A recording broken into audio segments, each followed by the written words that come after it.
Hello student, myself Professor Ajay Yadav. Today we start new chapter biological classification. तो biological classification आपको 9th and 11th standard 9th and 11th में दोनों biological classification है. So अब यहाँ पे हम biological classification जो पढ़ा रहे हैं वो किसके बेस पे है? NCERT बेस पे. किस पे? NCERT सिलेबस के बेस पे है. ओके तो बायोलॉजिकल क्लासिफिकेशन में बायोलॉजी का मतलब क्या होता है? बायोलॉजी का मतलब होता है स्टडी ऑफ लिविंग ऑर्गेनिज्म. तो लिविंग ऑर्गेनिज्म को क्लासिफाई किया गया है डिफरेंट कैटेगरी में. ओके तो पहली बात तो लिविंग ऑर्गेनिज्म बोलते किसको है? लिविंग ऑर्गेनिज्म बोलते किसको है? सो जो ऑर्गेनिज्म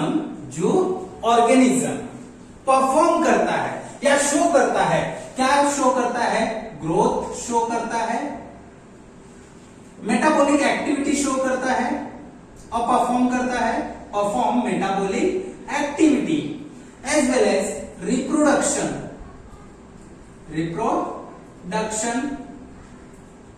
एंड लोकोमोशन. ओके अगर ये सब कैरेक्टर परफॉर्म करता है ऑर्गेनिज्म तो उसको बोलते हैं living organism. So these are the characteristic of living organism. Living organism किसको बोलते हैं? दोज ऑर्गेनिज्म परफॉर्म और showing growth, perform metabolic activity, reproduction and locomotion. So these character performing organism is called as living organism. So living organism are classified into two categories. So classified into two category. किसमें? Two category में classified हुए. सो कौन कौन थे? अब इनको एक category था किंगडम Animalia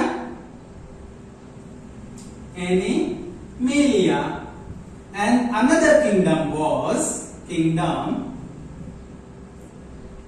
Plantae. ओके अब ये जो दो किंगडम को, ऑर्गेनिज्म को दो किंगडम में क्लासिफाई किया, किसने किया? So these two kingdom organism classified into two kingdom by Carl Linnaeus. किसने किया? कार्ल लीनियस ने किया. कार्ल लीनियस कभी किया? इन 1735 में. कभी? इन दी 18th सेंचुरी. कभी किया? 18th सेंचुरी में किया. सो अब ये जो दो किंगडम में क्लासिफाई किया ऑर्गेनिज्म में, किसके लिए कुछ तो क्राइटेरिया उन्होंने लिया होगा. So Carl Linnaeus classified the organism on the basis of, किसके बेसिस पे किया? So Carl Linnaeus classified the organism on the basis of, पहला क्राइटेरिया क्या लिया था? ऑन द बेसिस ऑफ, पहला क्राइटेरिया लिया उन्होंने मोड ऑफ न्यूट्रिशन. क्या लिया? Mode of nutrition. अब ये मोड ऑफ न्यूट्रिशन क्या है? मतलब उनको खाने के तरीके क्या है? कैसे वो फूड खाते हैं. अभी यहाँ पे मोड ऑफ न्यूट्रिशन में उन्होंने लिया था क्या? दो चीजें लिया. जो खुद से खाना बनाते हैं उसको एक किंगडम में रखा, मतलब ऑटोट्रॉफिक ऑर्गेनिज्म को एक किंगडम में रखा. एंड दूसरा जो खुद से खाना नहीं बनाते हैं, मतलब वो दूसरे पे डिपेंडेंट रहते हैं, तो उसको बोलते हैं हेटेरोट्रॉफिक. तो इन्होंने मोड ऑफ न्यूट्रिशन क्या लिया था? Autotrophic and heterotrophic. एंड दूसरा क्राइटेरिया क्या लिया था? दूसरा क्राइटेरिया इन्होंने लिया था कि भाई वो ऑर्गेनिज्म मोटाइल है या नॉन मोटाइल है, मतलब लोकोमोशन परफॉर्म करते हैं या नहीं करते हैं. So on the basis of locomotion. Okay तो लोकोमोशन में ऑर्गेनिज्म क्या होते हैं? दो थे. एक तो नॉन मोटाइल थे एंड दूसरे क्या थे? मोटाइल थे. ओके मोटाइल का मतलब क्या होता है? मोटाइल मतलब होता है those organism showing displacement or move from one place to another place that is called as motile. तो एनिमल जो थे वो क्या करते थे, मूव होते थे एक जगह से दूसरी जगह पे। जैसे मैं यहाँ पे अभी खड़ा हूं, अभी देखो यहाँ पे आ गया, मूव हो गया, मतलब डिस्प्लेसमेंट शो किया, तो मुझे किसमें, किंगडम एनी मिले। बट जो प्लांट था, प्लांट क्या थे, नॉन मोटाइल थे, मतलब मूव नहीं हो रहे थे, वो फिक्स थे, इसलिए उनको क्या रखा गया, नॉन मोटाइल का। ये तो था two kingdom classification. But later on क्या हो गया, अब ये कार्ल लिनियस का जो ये क्लासिफिकेशन था, जो ऑर्गेनिज्म को क्लासिफाई किए थे, ये क्या था, एक्यूरेट नहीं था। अब टू किंगडम क्लासिफिकेशन से क्या आ गया, थ्री किंगडम आ गए। क्या आ गया, थ्री किंगडम क्लासिफिकेशन।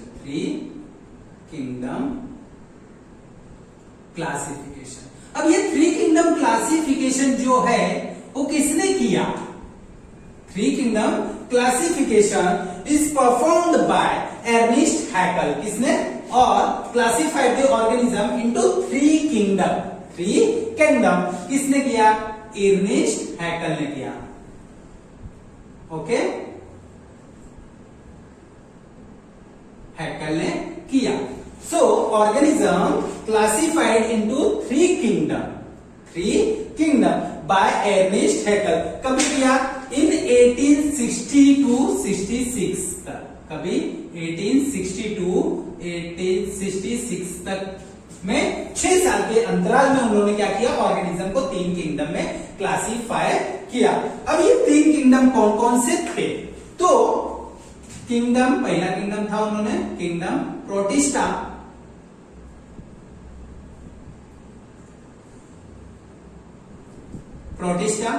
दूसरा किंगडम था वही same kingdom Plantae and Animalia, and तीसरा था किंगडम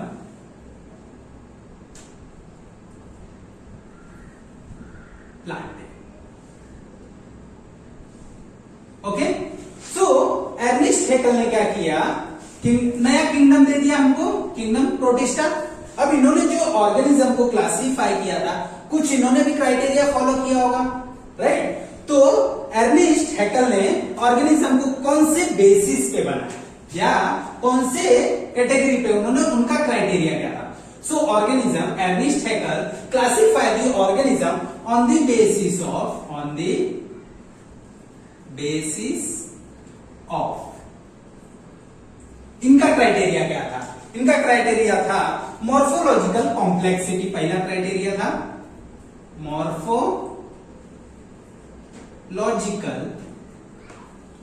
कॉम्प्लेक्सिटी, मतलब बाहर से ऑर्गेनिज्म कैसे दिखते हैं। अभी जैसे आप अलग दिखते हो, मैं अलग दिखता हूं, तो अभी सिमिलैरिटी क्या है, जैसे मैं और प्लांट अलग अलग दिखते हैं, मैं और बैक्टीरिया अलग अलग, तो बाहर के स्ट्रक्चर के बेसिस पे उन्होंने क्या किया था, डिवाइड किया। देन इसके बाद में उन्होंने दूसरा क्राइटेरिया लिया टिश्यू स्ट्रक्चर। कौन सा, टिश्यू स्ट्रक्चर के बेसिस पे ऑर्गेनिज्म को क्लासिफाई किया। Then same way mode of nutrition and locomotion basis आ गए यहाँ पे। एंड तीसरा क्राइटेरिया था इनका मोड ऑफ न्यूट्रिशन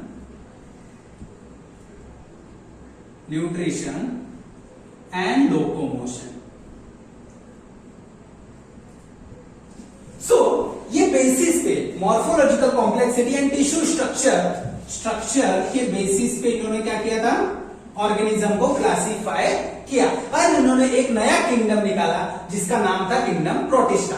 कभी, अब ये भी जो क्लासिफिकेशन था ये भी एक्यूरेट नहीं था। क्या नहीं था। देन इसके बाद में आता है फोर्थ किंगडम। क्या आता है, फोर्थ किंगडम क्लासिफिकेशन। क्या आता है, फोर्थ किंगडम क्लासिफिकेशन। अब फोर किंगडम जो क्लासिफिकेशन है वो किसने किया, okay. So four kingdom classification was given by Herbert Copeland. किसने दिया, Herbert Copeland classified the organism into 4 category और 4 kingdom। इन्होंने क्या किया, ऑर्गेनिज्म को, लिविंग ऑर्गेनिज्म को 4 किंगडम में क्लासिफाई किया। अब इन्होंने कभी क्लासिफाई किया, इन 1938 में। कभी किया, 1938 में ऑर्गेनिज्म को 4 किंगडम में क्लासिफाई किया है। तो कौन कौन से किंगडम थे, कौन कौन से किंगडम थे? सो किंगडम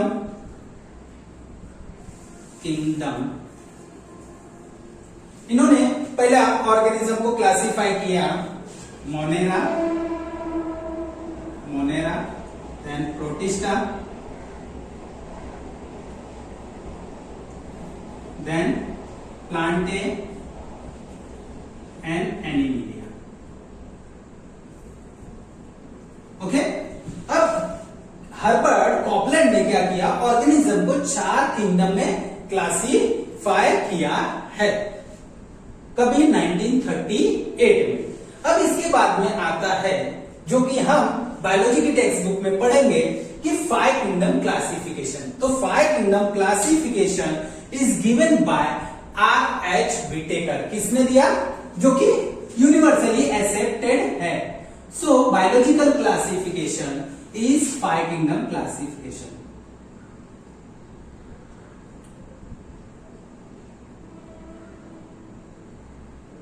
अब ये सबसे ज्यादा इंपॉर्टेंट है हमारे सिलेबस के अकॉर्डिंग। तो 5 kingdom classification were given by, किसने दिया? R.H. विटेकर ने। किसने दिया? R.H. विटेकर ने ऑर्गेनिज्म को 5 किंगडम में क्लासिफाई किया है। कभी क्लासिफाई किया? इन 1969 में। कभी क्लासिफाई किया? अब अगर आप नीट का प्रिपरेशन कर रहे हैं तो आपको इसमें सबसे ज्यादा इंपॉर्टेंट कौन से है कि 2 किंगडम क्लासिफिकेशन किसने किया? कभी किया। ओके, 3 किंगडम किसने किया? कभी किया। 4 किंगडम किसने किया? एंड कभी किया। तो नीट में ये सब क्वेश्चन सबसे ज्यादा इंपॉर्टेंट है, या ये सब पॉइंट सबसे ज्यादा इंपॉर्टेंट रहते हैं। तो 5 kingdom classification was given by R.H. Whittaker in 1969। अब इन्होंने किंगडम कौन कौन से दिए? तो पहला किंगडम मैं यहां पे लिख दे रहा हूं, किंगडम।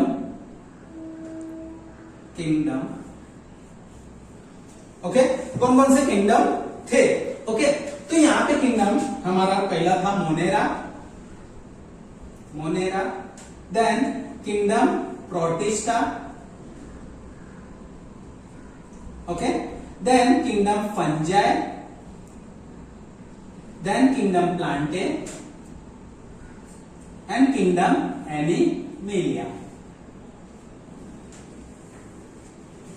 सो R.H. विटेकर ने ऑर्गेनिज्म को 5 किंगडम में डिवाइड किया। कौन कौन से किंगडम?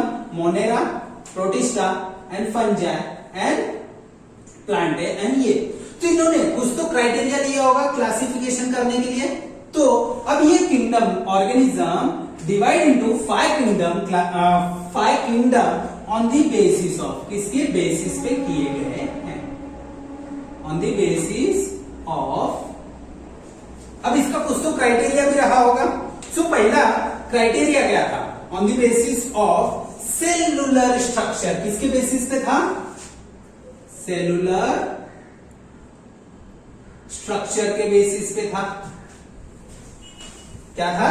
Cellular structure. वो यूनिसेलुलर है या मल्टी सेलुलर है, मीन्स इधर ऑर्गेनिज्म इधर यूनिसेलुलर और मल्टी सेलुलर। तो यहां पे मैं लिख रहा हूं यूनिसेलुलर है और मल्टी सेलुलर ऑर्गेनिज्म है। ओके, अब दूसरा क्राइटेरिया क्या था? दूसरा क्राइटेरिया ये था मोड ऑफ न्यूट्रिशन। क्या था? मोड ऑफ न्यूट्रिशन, मतलब वो खाना कैसे बनाते हैं, कैसे खाते हैं। सो mode of nutrition, how they get food. Okay, तो इन्होंने मोड ऑफ न्यूट्रिशन में अलग अलग क्राइटेरिया ले लिया कि जो, अब क्राइटेरिया क्या क्या लिया है कि अगर खुद से खाना बना रहा है तो उसे बोलेंगे ऑटोट्रॉफिक, मतलब जो प्लांट्स होते हैं, प्लांट्स का क्या करते हैं? खुद का खाना खुद से बनाते हैं, तो ऑटोट्रॉफिक है। जो खुद का खाना खुद से नहीं बनाते, वो डिपेंडेंट रहते हैं दूसरे ऑर्गन। जैसे हम क्या करते हैं? खुद का खाना खुद से प्रिपेयर नहीं करते, हम किस पे डिपेंड है? प्लांट्स एंड एनिमल पे, तो वी आर हेट्रोट्रॉपिक। ओके, अब इन्होंने और आगे मोड ऑफ न्यूट्रिशन में लिया कि जो organism dead and decay material से न्यूट्रिशन एब्जॉर्ब करते हैं और लेते हैं, तो उनको क्या बोला? सैप्रोफाइटिक बोला। Saprophytic and parasitic, last parasitic. ये सब क्या है? मोड ऑफ न्यूट्रिशन है। सो दूसरा क्राइटेरिया उन्होंने क्या लिया था? Mode of nutrition. उसके बेसिस पे ऑर्गेनिज्म को क्लासिफाई किया। देन इसके बाद में मोड ऑफ रिप्रोडक्शन क्या लिया? तीसरा क्राइटेरिया उन्होंने लिया, तीसरा क्राइटेरिया मोड ऑफ रिप्रोडक्शन। अब रिप्रोडक्शन क्या था कि भाई वो एक से दो कैसे होते हैं या अपनी कंटिन्यूटी ऑफ स्पीसीज कैसे मेंटेन करते हैं। सो मोड ऑफ न्यूट्रिशन में वो वेजिटेटिव रिप्रोडक्शन होता है, असेक्सुअल होता है, सेक्सुअल होता है। तो on the basis of mode of nutrition organism divide into 5 kingdom. किन से? Asexual mode of reproduction and sexual mode of reproduction. And इसके बाद में उन्होंने लिया बॉडी ऑर्गेनाइजेशन। क्या लिया? चौथा क्राइटेरिया लिया था बॉडी ऑर्गेनाइजेशन। अब बॉडी ऑर्गेनाइजेशन में क्या था कि भाई जो ऑर्गेनिज्म है वो सेलुलर लेवल का है, टिश्यू लेवल का है, या ऑर्गन लेवल का है, या ऑर्गन सिस्टम लेवल का है। तो उसके बेसिस पे लिया। सो ऑर्गेनिज्म इधर सेलुलर लेवल का है, सेलुलर लेवल, और टिश्यू लेवल, और ऑर्गन लेवल। तो उसके बेसिस पे भी इन्होंने ऑर्गेनिज्म को क्लासिफाइड किया। देन पांचवा था कि लाइफ स्टाइल। पांचवा पॉइंट क्या था? पांचवा क्राइटेरिया क्या था? सो पांचवा क्राइटेरिया था life style. So life style क्या आता है? तो लाइफ स्टाइल में ये आता है कि भाई जो ऑर्गेनिज्म थे वो कहां पे ग्रो होते हैं, एंड उनका पूरी जो लाइफ हिस्ट्री है वो कैसी है। अभी कुछ ऑर्गेनिज्म जो होते हैं जो पानी में ग्रो होते हैं, तो उनका पूरी जनरेशन जो है वो कहां होती है? पानी में हो जाते हैं। कुछ ऑर्गेनिज्म जो होते हैं वो लैंड पे होते हैं। तो इनके लाइफ स्टाइल के बेसिस पे भी ऑर्गेनिज्म को क्लासिफाई किया है। सो अभी हमने यहाँ पे क्या डिस्कस किया कि जो ऑर्गेनिज्म थे, ऑर्गेनिज्म पहली बात तो किसको बोलते थे कि भाई जो जो ये कैरेक्टर दिखाता है वो लिविंग ऑर्गेनिज्म है, जो ये कैरेक्टर नहीं दिखाता है मतलब वो नॉन लिविंग है। ओके, तो ऑर्गेनिज्म को कार्ल लिनियस ने क्या किया? दो किंगडम में क्लासिफाई किया, किंगडम एनिमलिया एंड किंगडम प्लांटेलिया। कभी किया? 1735 में किया। किसके बेसिस पे किया? Mode of nutrition and locomotion के बेसिस पे किया। ओके, देन टू किंगडम के बाद में 3 किंगडम क्लासिफिकेशन। तो 3 किंगडम क्लासिफिकेशन कभी एर्नेस्ट हैकेल ने दिया, कभी दिया इन 1862-66 के बीच में। तीनों ने 3 किंगडम में दिया। इसके बेसिस पे किया भाई मॉर्फोलॉजिकल कॉम्प्लेक्सिटी के बेसिस पे इन्होंने क्या किया? एक नया किंगडम बनाया। ओके, देन इसके बाद में हर्बर्ट कॉपलैंड ने ऑर्गेनिज्म को 4 किंगडम में क्लासिफाई किया। देन ये सब जो क्लासिफिकेशन था ये यूनिवर्सली एक्सेप्टेबल नहीं था। तो इन 1969 में आरएच विटेकर ने क्या किया? ऑर्गेनिज्म को 5 किंगडम में क्लासिफाई किया। तो पांचों किंगडम कौन थे? Monera, protista, fungi, Plantae and Animalia. तो ये जो क्लासिफिकेशन था ये सर्टेन क्राइटेरिया के बेस पे था, ऐसे कोई भी क्लासिफिकेशन नहीं कर सकता है। तो उन्होंने क्या किया था? क्राइटेरिया लिया था। भाई पहले क्या क्राइटेरिया लिया कि सेलुलर स्ट्रक्चर, जो ऑर्गेनिज्म है वो यूनिसेलुलर है या मल्टी सेलुलर। जैसे हम मल्टी सेलुलर में तो हमको क्राइटेरिया कैटेगराइज करते गए। देन दूसरा लिया मोड ऑफ न्यूट्रिशन।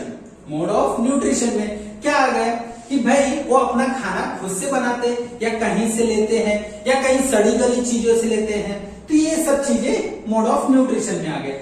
देन तीसरा क्राइटेरिया था कि भाई उनका रिप्रोडक्शन कैसे होता है, सेक्सुअल होता है या असेक्सुअल होता है।